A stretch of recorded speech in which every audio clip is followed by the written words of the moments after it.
કેશોદના ઉમરેઠિયા પરિવાર દ્વારા ચક્ષુદાન કરી જરૂરિયાતમંદોને દ્રષ્ટિ આપી હતી. કેશોદમાં સ્વ ગંગાબેન પરસોત્તમભાઈ ઉમરેઠિયા રહે બરસાના સોસાયટી મન મંદિર ઉંમર વર્ષ 75 નું દુઃખદ અવસાન થતા કે જેઓ દલસુખભાઈ પરસોત્તમભાઈ ઉમરેઠિયાના માતૃશ્રી થાય અને આ દુઃખદ સમયે તેમના પરિવાર દ્વારા સ્વ ગંગાબેનના ચક્ષુનું દાન કરવાનો નિર્ણય કરવામાં આવ્યો છે. આથી સરકારી આરોગ્ય ડિપાર્ટમેન્ટમાં ફરજ બજાવતા જયેશભાઈ સોલંકીએ શિવમ ચક્ષુદાન આરએના સંચાલકને જાણ કરતા રહીજ ગામના હરદીપભાઈ જેઠવા દ્વારા મૃતકના બંને ચક્ષુ લઈને મુનિ સંત બાલાજી આઈ બેંક વેરાવળ અને જિલ્લો ગીર સોમનાથને પાર્થભાઈ વાળા દ્વારા પહોંચાડવામાં આવ્યા હતા. આ તકે ભારત વિકાસ પરિષદ કેશોદના પ્રમુખ મહાવીરસિંહ જાડેજા, ડોક્ટર સ્નેહલ તન્ના, દિનેશ કાનાબા, જગમાલભાઈ નંદાણીયા ખાસ હાજર રહ્યા હતા. ચક્ષુદાન કલેક્શન વખતે રાજેશભાઈ નંદાણીયા અને સચિનભાઈ જોટવાએ જરૂરી મદદ અને વ્યવસ્થા કરી આપી હતી. આજના ચક્ષુદાનનો સ્વીકાર ભારત વિકાસ પરિષદ અને ટીમ દ્વારા કરવામાં આવ્યો હતો. આ ચક્ષુદાન સમયે તેમના નજીકના સગા સંબંધી પ્રેરક ઉપસ્થિતિ રહી હતી અને ઉમરેઠિયા પરિવાર ચક્ષુદાનનો પ્રેરણાદાયી નિર્ણય લઈને 2 દ્રષ્ટિહીન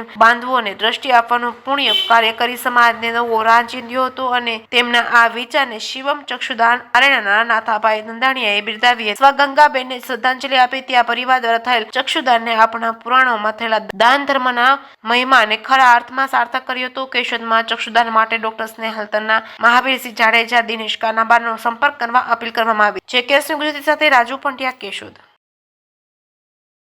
મારું નામ નૈમિષ કુમાર દિલસુખભાઈ ઉમરેઠિયા, ગામ કેશોદ. આજે મારા દાદીમાં સ્વર્ગવાસી ગંગાબેન પરસોત્તમભાઈ ઉમરેઠિયાનું અવસાન થયેલ છે, તો તેના ચક્ષુનું દાન અમે આજે કરેલ છે.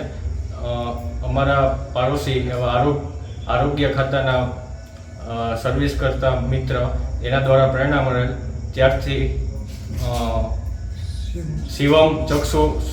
શિવમ ચક્ષુ દાનમાં અમે દાન કરેલું છે ચક્ષુનું. બીજા તમામ જોનારા ભાઈઓ તથા બહેનોને નમ્ર વિનંતી છે કે કોઈ પણ આવો પ્રસંગ બને તો પોતાના અંગનું દાન જરૂર કરશો. આજે ચક્ષુદાન થયું તેના દ્વારા બીજા વ્યક્તિને નવી દ્રષ્ટિ મળી, એ જ અમારો હેતુ છે અને બીજા લોકો પણ ચક્ષુદાન કરે અને આવી પ્રેરણા લે.